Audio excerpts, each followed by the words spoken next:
آیت نمبر 114 114 سورۃ بقرہ. ومن اسلم ممن منع مساجد اللہ ان یذکر فیہا اسمہ وسعی فی خرابها اولئک ما کان لهم ان يدخلوها الا خائفین لهم فی الدنیا خزی ولهم فی الآخرۃ عذاب عظیم. اور اس سے زیادہ ظالم کون ہو سکتا ہے جس نے لوگوں کو اس بات سے روکا کہ اللہ کی مسجدوں میں اللہ کا نام ذکر کیا جائے اور انہیں اجاڑنے کی کوشش کی جائے. اور ان کے روکنے والوں کے لائق تو یہ تھا ہی نہیں کہ ان میں سے سوائے اس کے کہ ان میں ڈرتے ہوئے داخل ہوں. ان کے لیے دنیا میں بھی رسوائی ہے اور آخرت میں بہت بڑا عذاب ہے. نصارہ اور یہودی مکافات عمل کا شکار ہوئے. اس آیت کی تفسیر میں دو قول ہیں. ایک تو یہ کہ اس سے مراد نصارہ ہیں اور دوسرا یہ کہ اس سے مراد مشرکین ہیں.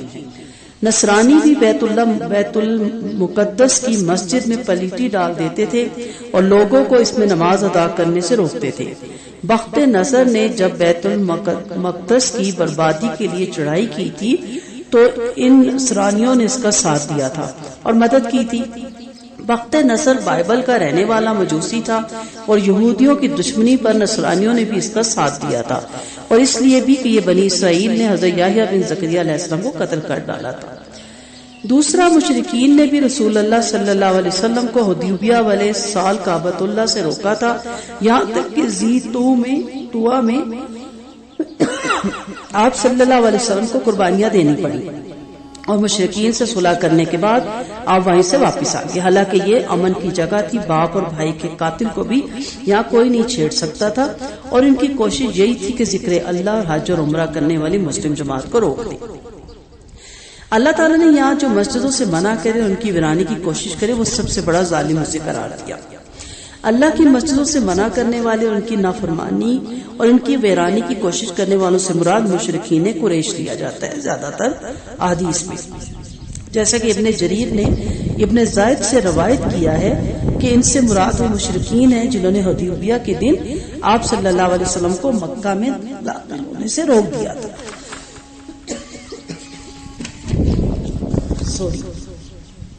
حتیٰ کہ آپ نے مقام ذی طوا میں اپنی ہدی کے جانوروں کو قربان کر دیا, ان سے صلح کر لی.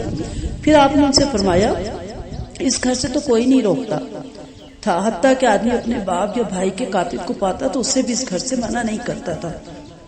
یہ سن کر کفار قریش کہنے لگے ہمارے ہاں وہ شخص نہیں آ سکتا جس نے بدر کے دن ہمارے بزرگوں کو قتل کیا تھا اور وہ خود ابھی تک زندہ ہے. تو اس کے بارے میں بھی کہا جاتا ہے کہ یہ آیتیں نازل ہیں.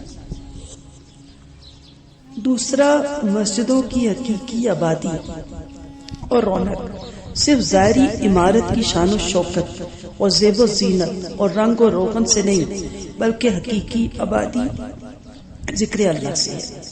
اس آیت سے علماء نے یہ مسئلہ بھی نکالا کہ جس طرح اللہ کے ذکر سے مسجد آباد ہوتی ہے اسی طرح برے کام اور بدعات سے مسجد کی بربادی سمجھی جائے گی. اس کے علاوہ وہ تمام چیزیں جو ذکر اللہ اور نمازیوں کی کمی کا باعث بنے وہ سب اس آیت کے حکم میں داخل ہو جاتی ہیں. اس لیے فقہ نے لکھا ہے کہ مسجد میں ذکر اور نماز سے روکنے کی جتنی بھی صورتیں ہیں وہ سب ناجائز اور حرام ہیں. ان میں سے ایک یہ ہے کہ اس کے قرب و جوار میں گانے بجانے, باجے, اس طرح کے کام کیے جائیں جس سے لوگوں کی نماز اور ذکر میں خلل ڈالا جائے. اس طرح بہت سی چیزیں آتی ہیں جیسے چندہ جمع کرنا, اس طرح کی اناؤنسمنٹ کرنا اور جو اللہ کے علاوہ باقی لوگوں کے دن وہاں پہ منانا اور اس کے بارے میں درس و تدریس کرتے رہنا, کسی ولی کا, کسی درویش کی, اس کے بارے میں 11ویں 12ویں یہ سارا کچھ اس میں شامل ہو جاتا ہے. آپ صلی اللہ علیہ وسلم کا فرمان ہے سب جگہوں سے محبوب ترین جگہ اللہ کے نزدیک مساجد ہیں اور سب سے ناپسندیدہ اور مقبوض جگہ اللہ کے نزدیک بازار ہے. مسجد کی ویرانی میں فرقہ بندی بھی آ جاتی ہے کہ میں نے تیری مسجد میں نہیں جانا, تو نے میری مسجد میں نہیں آنا. یہ بریلویوں کی, یہ دو بندوں کی ہے, یہ اہل حدیثیوں کی ہے, یہ وہابیوں کی ہے. یہ چیزیں بھی اس کی ویرانی کا سبب بنتی ہیں. ایک محلے میں اگر 10 فرقے کے لوگ رہتے ہیں تو وہاں 10 مساجد بنا دی جاتی ہیں اور وہ ویران پڑی رہتی ہیں. پھر اسی طرح بچوں کو مسجد نہ لے کے جانا تاکہ وہ بھی کچھ نہ سیکھ نہیں پاتے، جس کی وجہ سے بھی ہماری آنے والے دور میں مسجدیں ویران ہوتی جاتی ہیں۔ دنیا میں ذلت ہے، اب اللہ تعالیٰ نے کیا کہا کہ ایسے لوگوں کے لیے دنیا میں دنیا میں خزی ذلت ہے، وَلَهُمْ فِي الْآخِرَةِ، اور آخرت میں تو عذاب عظیم ہے۔ دنیا میں ذلت کیا ہے؟ نہایت قابل غور ہے۔ کہیں ایسا تو نہیں کہ آج مسلمان دنیا میں اس لیے ذلیل و خوار ہیں کہ انہوں نے بھی اپنی اپنی علیحدہ مسجدیں بنا لی اور ایک دوسرے کو اپنی مسجدوں میں نماز نہیں پڑھنے دیتے، اور اب یہ بھی دوسرے مذاہب کے عبادت خانوں کی طرح محض عبادت گاہیں بن کر رہ گئی ہیں۔ اس سے مسائل اور احکام آخذ ہوتے ہیں۔ نمبر یہ کہ دنیا کی تمام مساجد آداب مساجد کے لحاظ سے مساوی ہیں، جیسے بیت المقدس، مسجد احرام یا مسجد نبوی کی بے حرمتی ظلم عظیم ہے، اسی طرح تمام دنیا کی مساجد کے متعلق یہی حکم ہے۔ اگرچہ ان تینوں مساجد کی خالص بزرگی اور عظمت اپنی جگہ مسلم ہے کہ مسجد حرام میں ایک نماز کا ثواب 1,00,000 نمازوں کے برابر، اور مسجد نبوی اور نیز بیت المقدس میں 50,000 نمازوں کے برابر ملتا ہے۔ ان تینوں مساجد میں نماز پڑھنے کی خاطر دور دراز ملکوں سے سفر کر کے پہنچنا موجب ثواب عظیم اور باعث برکت ہے، برخلاف دوسری مساجد کے کہ ان تینوں کے علاوہ کسی دوسری مسجد میں نماز پڑھنے کو افضل جان کر اس کے لیے دور سے سفر کر کے آنے کو آپ صلی اللہ علیہ وسلم نے منع فرمایا۔ لیکن ان تمام مساجد کی حرمت ایک ہے۔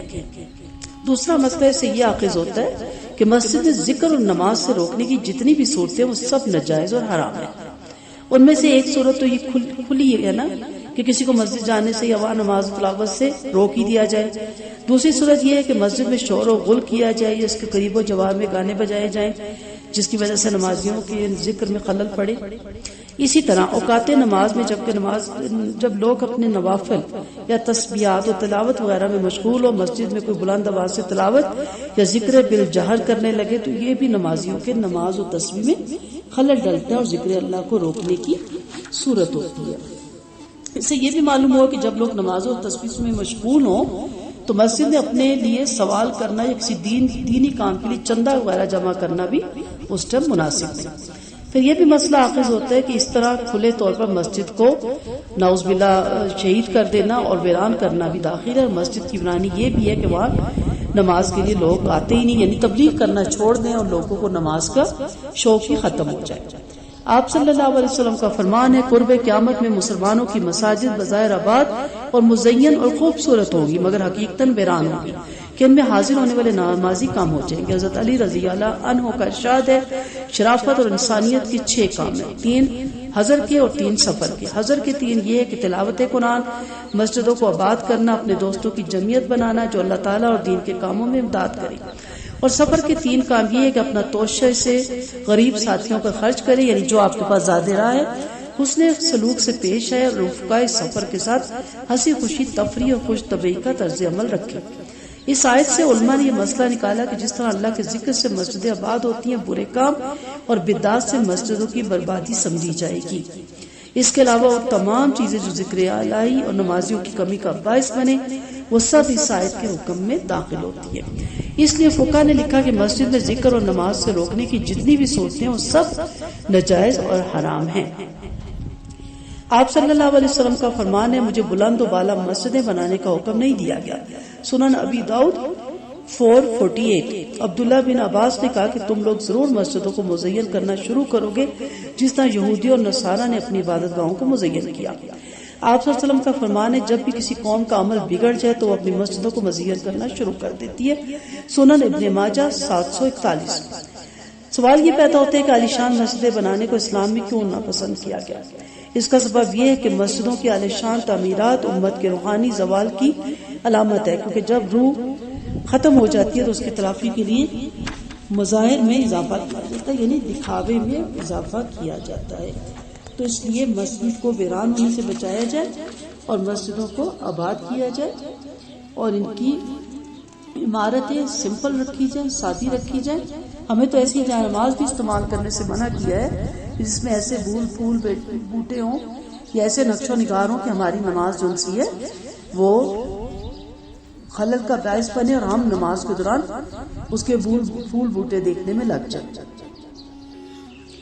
اس آیت کریمہ میں اس استدلال بھی لیا گیا اولئک ما کان لهم ان یدخلوها الا خائفین کہ اللہ تعالیٰ کی طرف سے مسلمانوں کے لیے بشارت ہے کہ وہ انہیں مسجد احرام اور دیگر تمام مساجد پر غلبہ عطا فرمائیں گے اور مشرکوں کو اس قدر ذلیل اور رسوا کریں گے ان میں سے کوئی مسجد احرام میں داخل نہیں ہو سکے گا مگر ڈرتے وہ اس بات سے ڈرے گا کہ اگر پکڑا گیا اور مسلمان نہ ہو تو سزا ملے گی یا قتل کر دیا جائے گا۔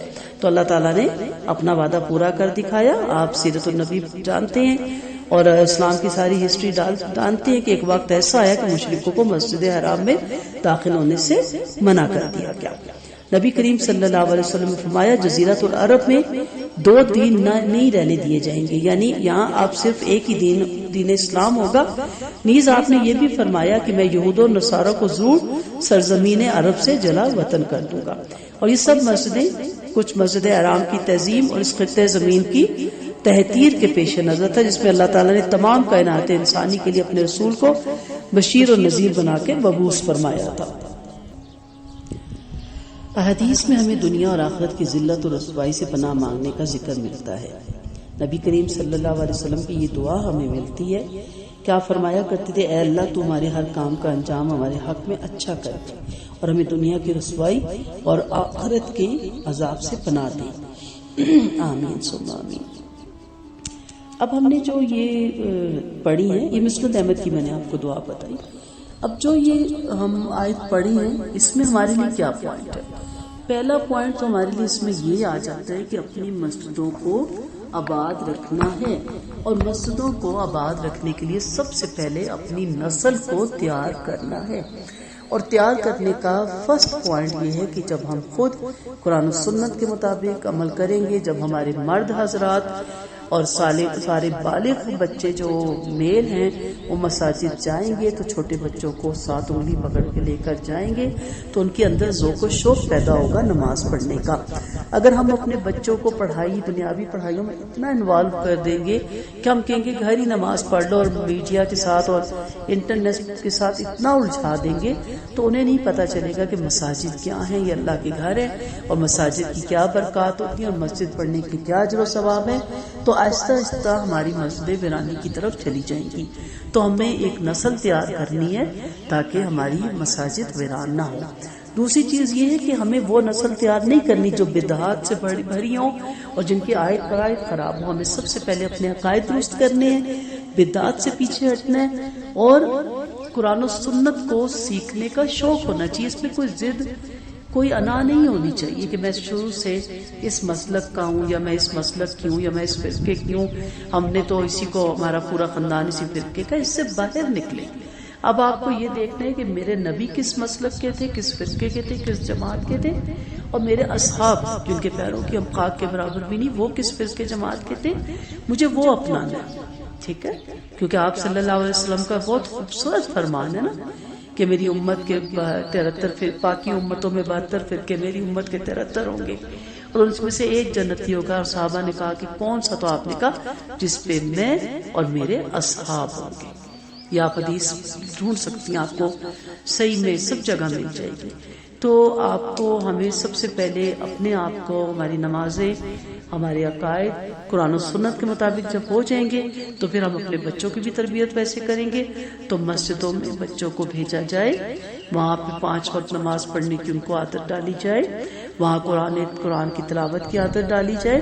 اہل اللہ کا کام ہے کہ اپنی مساجد میں ایسے علماء کو دعوت دیتے رہیں، ویکلی بیس پہ کر لیں یا 15 دن کے اس پہ کر لیں یا منتھلی بیس پہ کر لیں، جس پہ آ کے وہ قرآن و حدیث کی تبلیغ کریں تاکہ ہمارے بچوں کو بھی سارے مسائل پتہ ہوں۔ ورنہ ادروائز دنیا میں بھی رسوائی، کیونکہ جب ہم اپنے مساجد کو ویران کریں گے تو ظاہری بات ہے اس کی بے برکتی سے ہمارے گھر بھی ویران ہوں گے۔ جو اپنی نسل کو اللہ سے بے نیاز کرتا ہے نا، وہ نسل اپنے ماں باپ سے اور خاندان سے بھی بے نیاز ہوتی ہے۔ تو اس لیے کوشش یہ کرنی ہے کہ ہم نے وہاں پہ اپنے بچوں کو بھیجنا ہے اور ہمیں مسجدوں میں ایسے درس و تدریس رکھنے چاہیے۔ اور دنیا کی تو رسوائی ہے اور آخرت کے لیے عذاب عظیم۔ اب سب سے پہلی چیز ہے، جس طرح کہ پہلے میں نے لیکچر ریکارڈ کیے تھے اس چیز کے بارے میں کہ ہمیں نماز کے بارے میں تفصیل معلوم ہو، تو اس میں نے بڑی تفصیل سے وہ تمام احادیث کوٹ کرنے کی کوشش کی جس میں بے نمازی کے عذاب کا ذکر ہے۔ ادھر اب دوسرا جو مسئلہ آ گیا وہ ہے جو مساجد میں جا کے نماز نہیں پڑھتے. تو پھر آپ دیکھیں ایک تو نماز نہ پڑھنا، اور مردوں کے لیے تو مساجد میں نماز پڑھنا کمپلسری ہے. اب جو ہمارے مرد حضرات مساجد میں نہیں جاتے ان کے لیے کیا واقعہ اجر ہوگا؟ ان کے لیے ایک ہی حدیث کافی ہے کہ نبی کریم صلی اللہ علیہ وسلم کا فرمان تھا کہ میرا جی چاہتا ہے کہ جب جماعت کھڑی ہو تو میں کسی اور کو نماز کے لیے کھڑا کروں اور خود جاؤں اور ان گھروں میں آگ لگا دوں جو لوگ مسجدوں میں نہیں آئے. تو گھر گھر آگ لگ تو گئی ہے، گھر گھر میں تباہی تو مچی ہوئی ہے، لیکن یاد رکھیں کہ مرد کی نماز بغیر کسی شرعی عذر کے، اب یہ شرعی عذر خود سے نہیں بنانا، بغیر کسی شرعی عذر کے وہ گھر میں اس کی نماز قبول نہیں ہوتی. اللہ تعالیٰ ہم سب کو 5 وقت کا نمازی بنائے. اللہ ہماری مسجدوں کو آباد رکھے، ہماری نسلوں کو دین اسلام پہ چلنے کی توفیق دے. وآخر دعوانا ان الحمد للہ رب العالمین. السلام علیکم ورحمۃ اللہ وبرکاتہ.